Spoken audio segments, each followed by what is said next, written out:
All You Zombies by Robert A. Heinlein.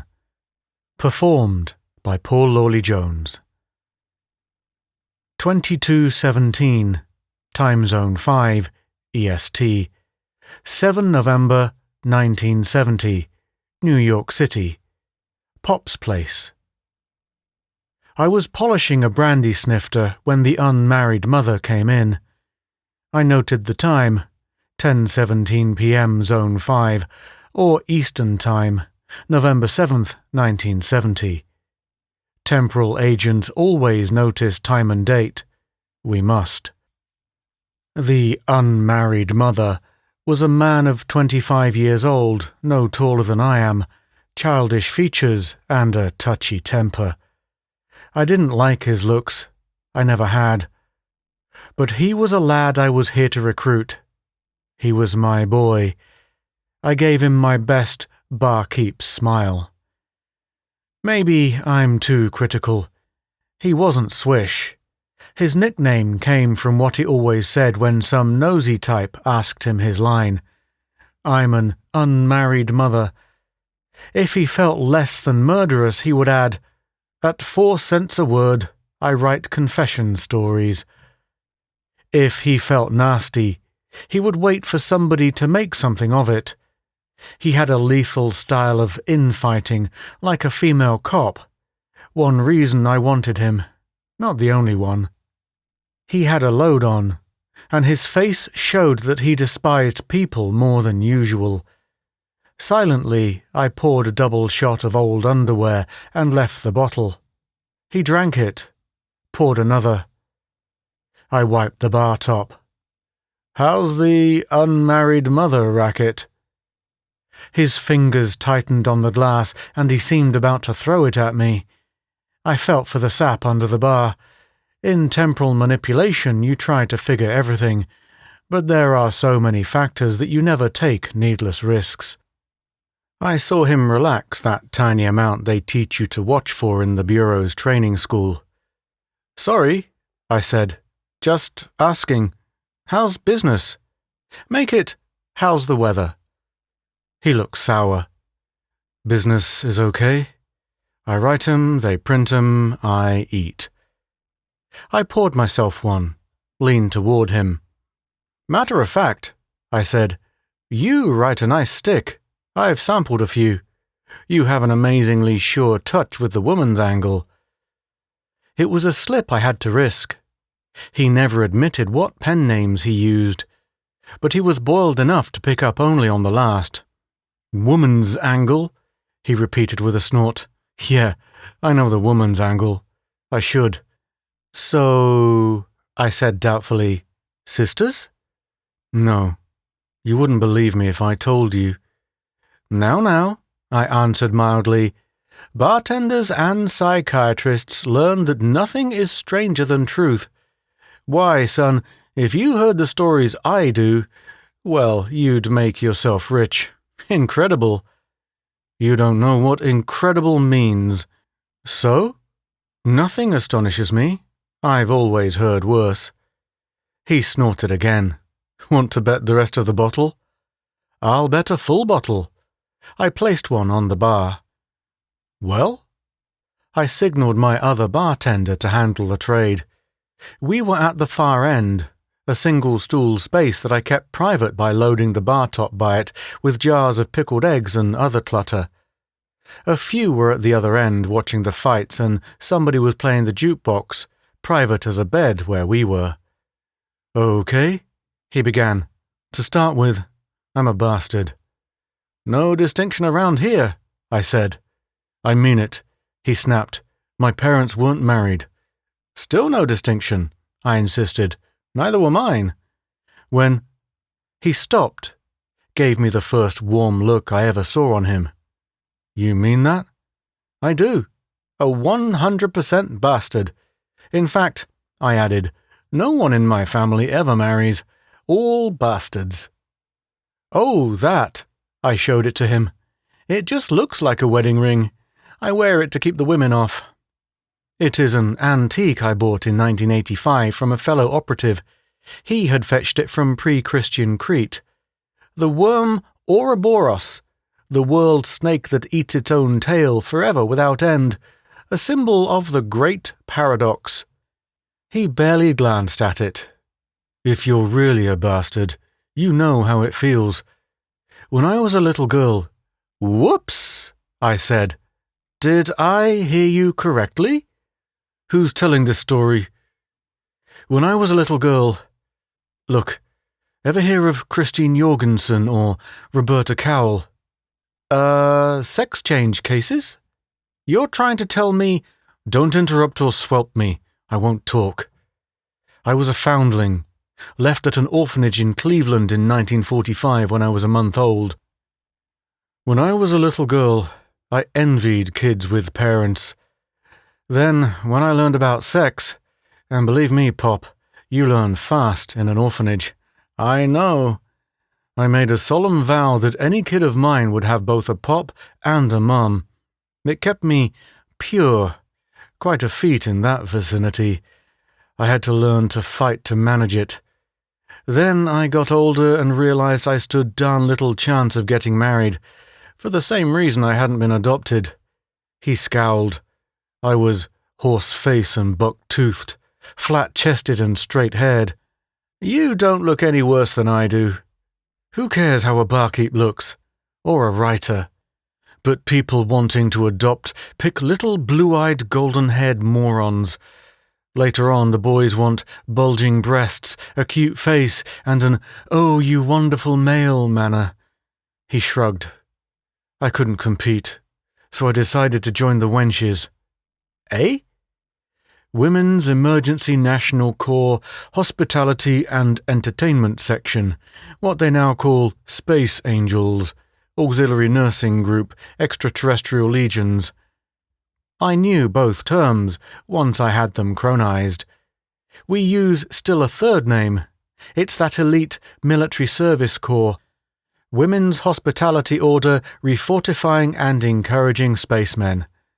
Vocabulary shift is the worst hurdle in time jumps. Did you know that service station once meant a dispensary for petroleum fractions? Once on an assignment in the Churchill era, a woman said to me, "Meet me at the service station next door," which is not what it sounds. A service station then wouldn't have a bed in it. He went on. It was when they first admitted you can't send men into space for months and years and not relieve the tension. You remember how the wowzers screamed. That improved my chance since volunteers were scarce. A girl had to be respectable, preferably virgin— they liked to train them from scratch— above average mentally, and stable emotionally. But most volunteers were old hookers or neurotics who would crack up 10 days off Earth. So I didn't need looks. If they accepted me, they would fix my buck teeth, put a wave in my hair, teach me to walk and dance and how to listen to a man pleasingly, and everything else, plus training for the prime duties. They would even use plastic surgery if it would help. Nothing too good for our boys. Best yet, they made sure you didn't get pregnant during your enlistment, and you were almost certain to marry at the end of your hitch. Same way today. Angels marry spacers. They talk the language.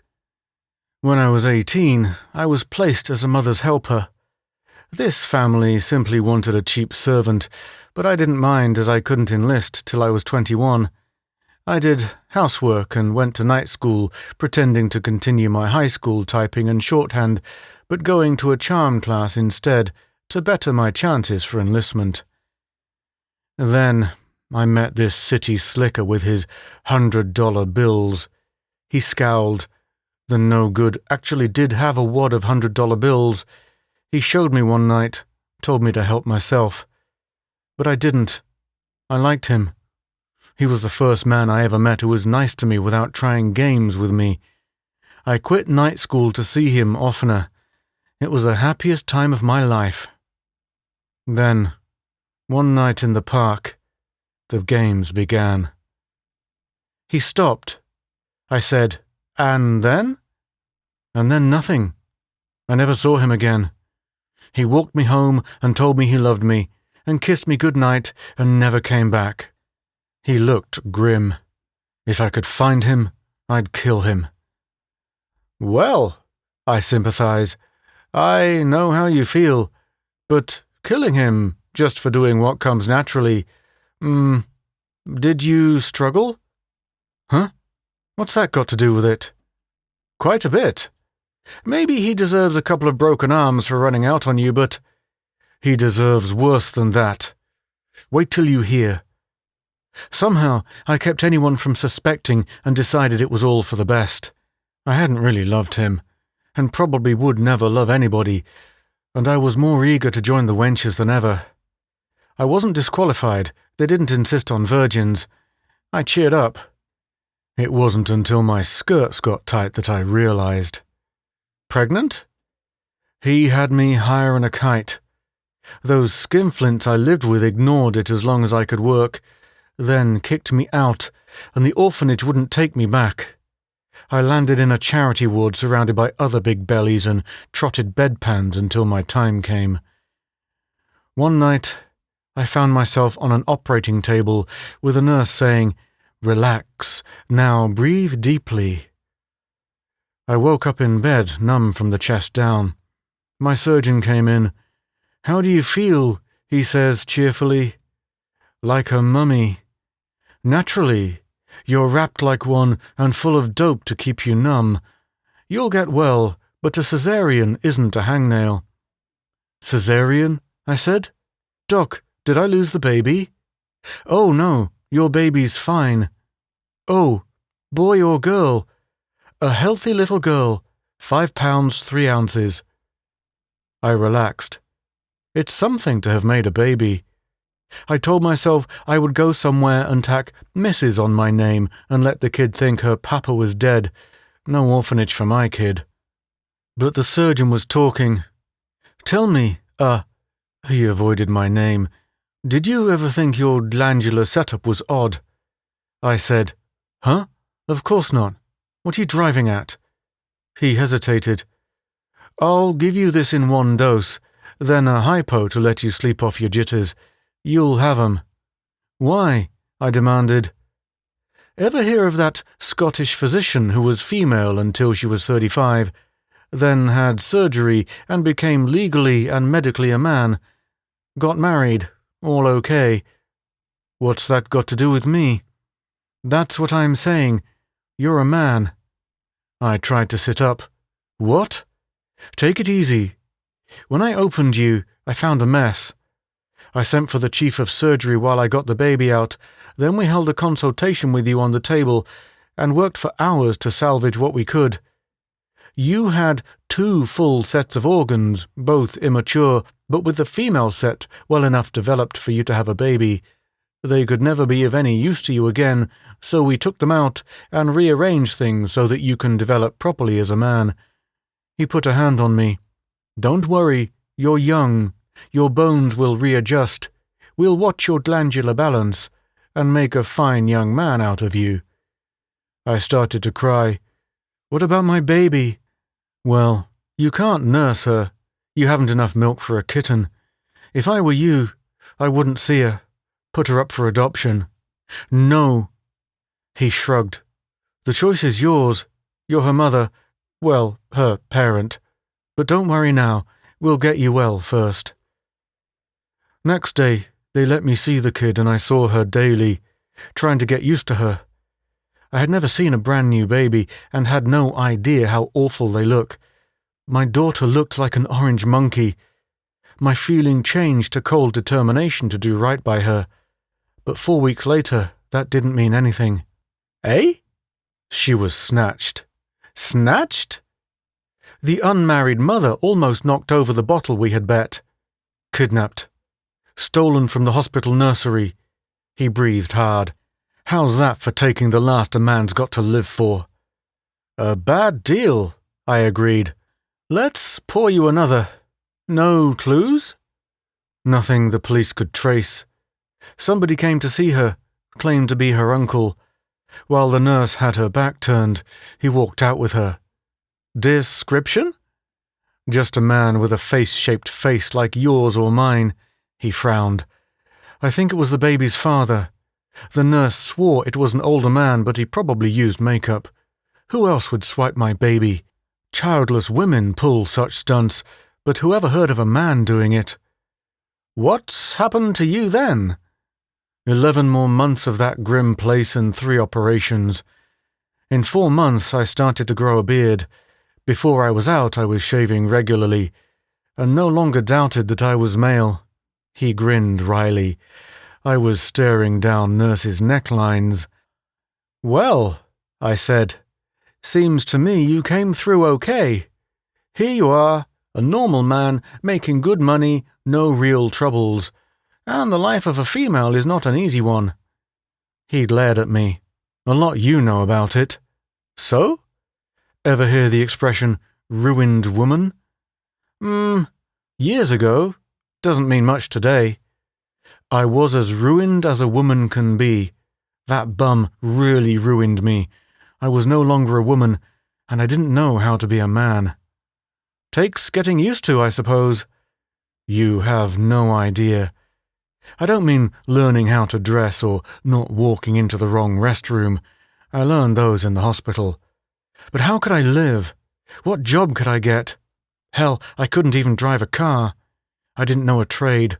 I couldn't do manual labor, too much scar tissue, too tender. I hated him for having ruined me for the wenches too, but I didn't know how much until I tried to join the Space Corps instead. One look at my belly and I was marked unfit for military service. The medical officer spent time on me just from curiosity. He had read about my case. So I changed my name and came to New York. I got by as a fry cook, then rented a typewriter and set myself up as a public stenographer. What a laugh! In 4 months, I typed 4 letters and 1 manuscript. The manuscript was for real-life tales and a waste of paper, but the goof who wrote it sold it, which gave me an idea. I bought a stack of confession magazines and studied them. He looked cynical. Now you know how I get the authentic woman's angle on an unmarried mother story, through the only version I haven't told, the true one. Do I win the bottle? I pushed it toward him. I was upset myself, but there was work to do. I said, "Son, you still want to lay hands on that so-and-so?" His eyes lighted up, a feral gleam. "Hold it," I said. "You wouldn't kill him?" He chuckled nastily. "Try me." "Take it easy. I know more about it than you think I do. I can help you. I know where he is." He reached across the bar. "Where is he?"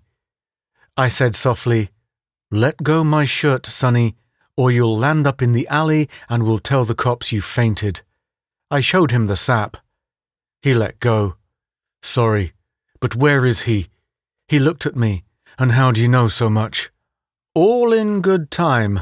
There are records, hospital records, orphanage records, medical records. The matron of your orphanage was Mrs. Featheridge, right? She was followed by Mrs. Gruenstein, right? Your name as a girl was Jane, right? And you didn't tell me any of this, right?" I had him baffled and a bit scared. "What's this? You trying to make trouble for me?" "No, indeed. I've your welfare at heart.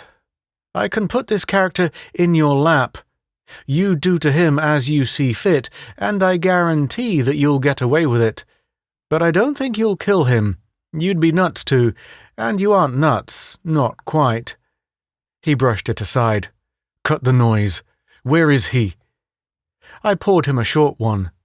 He was drunk, but anger was offsetting it. "Not so fast. I do something for you, you do something for me." What?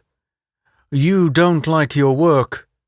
What would you say to high pay, steady work, unlimited expense account, your own boss on the job, and lots of variety and adventure? He stared. I'd say, "Get those goddamn reindeer off my roof." "Shove it, Pop. There's no such job." "Okay, put it this way. I hand him to you, You settle with him, then try my job. If it's not all I claim, well, I can't hold you." He was wavering. The last drink did it. "When'd you deliver him?" he said thickly. "If it's a deal, right now." He shoved out his hand. "It's a deal." I nodded to my assistant to watch both ends, noted the time, 2300, started to duck through the gate under the bar, when the jukebox blared out, "I'm my own grandpa." The serviceman had orders to load it with old Americana and classics because I couldn't stomach the music of 1970, but I hadn't known that tape was in it. I called out, "Shut that off! Give the customer his money back." I added, "Storeroom, back in a moment," and headed there with my unmarried mother following. It was down the passage across from the Johns, a steel door to which no one but my day manager and myself had a key. Inside was a door to an inner room to which only I had a key. We went there. He looked blearily around at windowless walls. "Where is he?" "Right away." I opened a case, the only thing in the room. It was a USFF Coordinate Transformer Field Kit, Series 1992, Mod 2. A beauty. No moving parts, weight 23 kilos fully charged and shaped to pass as a suitcase. I had adjusted it precisely earlier that day. All I had to do was shake out the metal net which limits the transformation field, which I did. "What's that?" he demanded. "Time machine," I said, and tossed the net over us. "Hey!" he yelled and stepped back. "There is a technique to this. The net has to be thrown so that the subject will instinctively step back onto the metal mesh. Then you close the net with both of you inside completely, else you might leave shoe soles behind, or a piece of foot, or scoop up a slice of floor. But that's all the skill it takes. Some agents con the subject into the net. I tell the truth and use that instant of utter astonishment to flip the switch, which I did. 1030-6, 3rd April 1963, Cleveland, Ohio, Apex Building. "Hey," he repeated, "take this damn thing off." "Sorry," I apologized and did so. Stuffed the net into the case. Closed it. "You said you wanted to find him." "But you said that was a time machine." I pointed out a window. "Does that look like November or New York?" While he was gawking at the new buds and spring weather, I reopened the case, took out a packet of $100 bills, checked that the numbers and signatures were compatible with 1963. The Temporal Bureau doesn't care how much you spend. It costs nothing. But they don't like unnecessary anachronisms. Too many mistakes, and a general court-martial will exile you for a year in a nasty period, say 1974, with its strict rationing and forced labour. I never make such mistakes. The money was okay. He turned around and said, "What happened?" "He's here. Go outside and take him. Here's expense money." I shoved it at him and added, "Settle him, then I'll pick you up." $100 bills have a hypnotic effect on a person not used to them. He was thumbing them unbelievingly as I eased him into the hall, locked him out. The next jump was easy, a small shift in era. 7100-6, 10th March 1964, Cleveland, Apex Building. There was a notice under the door saying that my lease expired next week. Otherwise, the room looked as it had a moment before. Outside, trees were bare and snow threatened. I hurried, stopping only for contemporary money and a coat, hat, and topcoat I had left there when I leased the room. I hired a car, went to the hospital. It took 20 minutes to bore the nursery attendant to the point where I could swipe the baby without being noticed. We went back to the Apex Building. This dial setting was more involved as the building did not yet exist in 1945, but I had pre-calculated it. 0100-6, 20th September 1945, Cleveland, Skyview Motel. Feelkit, Baby and I arrived in a motel outside town. Earlier I had registered as Gregory Johnson, Warren, Ohio, so we arrived in a room with curtains closed, windows locked and doors bolted, and the floor cleared to allow for waiver as the machine hunts. You can get a nasty bruise from a chair where it shouldn't be. Not the chair, of course, but backlash from the field. No trouble. Jane was sleeping soundly.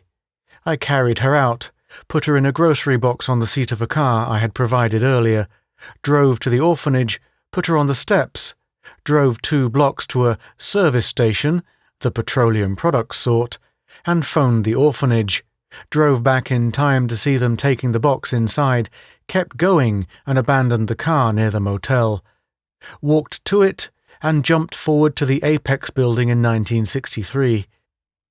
2200-6, 24th April 1963, Cleveland, Apex building. I had cut the time rather fine. Temporal accuracy depends on span, except on return to 0. If I had it right, Jane was discovering, out in the park this balmy spring night, that she wasn't quite as nice a girl as she had thought. I grabbed a taxi to the home of those skinflints, had the hacky wait around the corner while I lurked in shadows. Presently, I spotted them down the street, arms around each other. He took her up on the porch and made a long job of kissing her good night, longer than I thought. Then she went in and came down the walk, turned away. I slid into step and hooked an arm in his. "That's all, son," I announced quietly. "I'm back to pick you up." "You!" he gasped and caught his breath. "Me. Now you know who he is, and after you think it over, you'll know who you are, and if you think hard enough, you'll figure out who the baby is and who I am." He didn't answer. He was badly shaken. It's a shock to have it proved to you that you can't resist seducing yourself. I took him to the Apex building and we jumped again. 2300-7, 12th August 1985, Sub Rocky's base.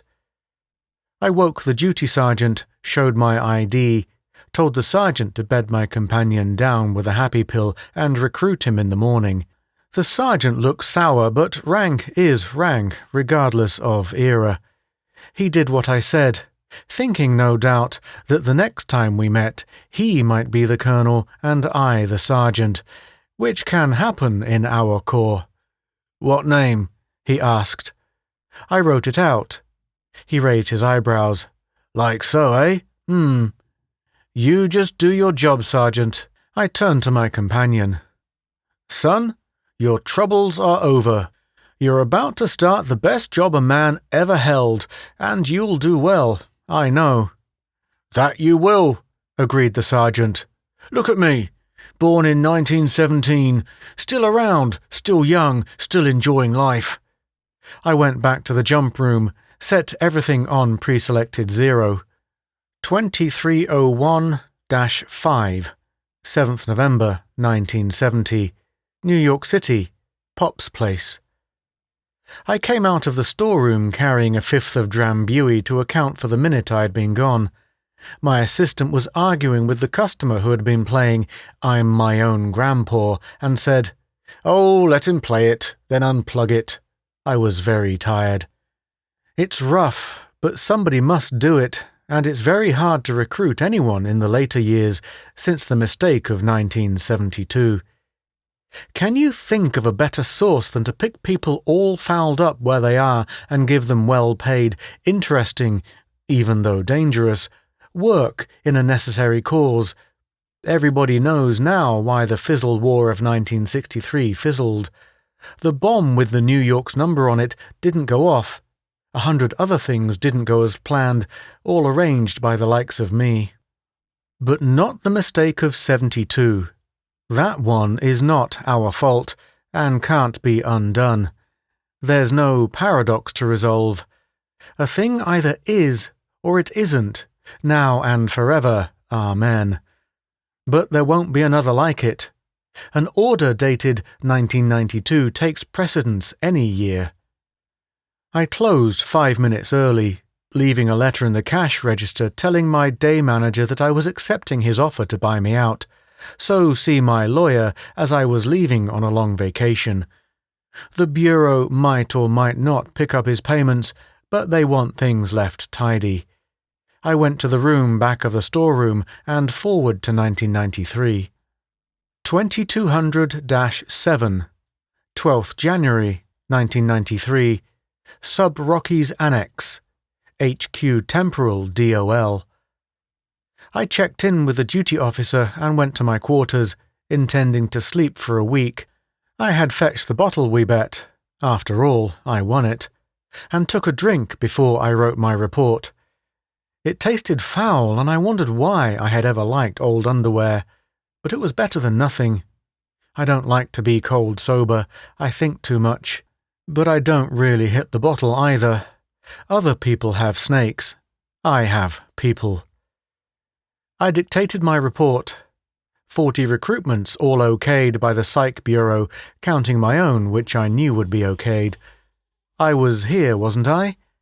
Then I taped a request for assignment to operations. I was sick of recruiting. I dropped both in the slot and headed for bed.